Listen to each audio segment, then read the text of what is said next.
ಪುಲ್ವಾಮಾ ದಾಳಿಯಾಗಿತ್ತು. 40ಕ್ಕೂ ಹೆಚ್ಚು ಭಾರತೀಯ ಯೋಧರು ಹುತಾತ್ಮರಾಗಿದ್ರು. ಒಬ್ಬ ವ್ಯಕ್ತಿಯದೊಂದು ಹೇಳಿಕೆ, ಹುತಾತ್ಮ ಯೋಧರ ಪಟ್ಟಿ ನೋಡಿ, ಇವರ ಸರ್ನೇಮ್ಗಳನ್ನ ನೋಡಿ, ಇವರೆಲ್ಲರ ಸರ್ನೇಮ್ಗಳನ್ನ ನೋಡಿ ಹುತಾತ್ಮರಾದವರದ್ದು.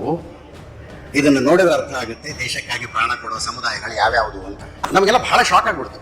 ಯಾಕಂದ್ರೆ ಜಾತಿ ಅನ್ನೋ ಪಿಡುಗನ್ನು ಸೈನ್ಯ ತನ್ನ ಹತ್ರ ಬಿಟ್ಕೊಂಡಿಲ್ಲ, ಸಮಾಜ ಬಿಟ್ಕೊಂಡಿಲ್ಲ, ಸೈನ್ಯ ಬಿಟ್ಕೊಂಡಿಲ್ಲ ಇನ್ನೂ ತನಕ.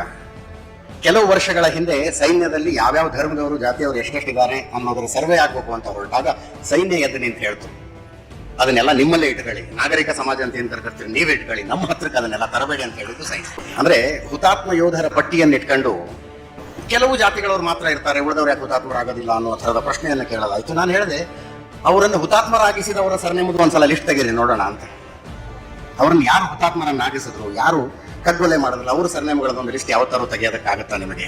ನೋ, ಈ ದೇಶದಲ್ಲಿ ಅದಾಗೋದಿಲ್ಲ, ದುರಂತ ಅದು.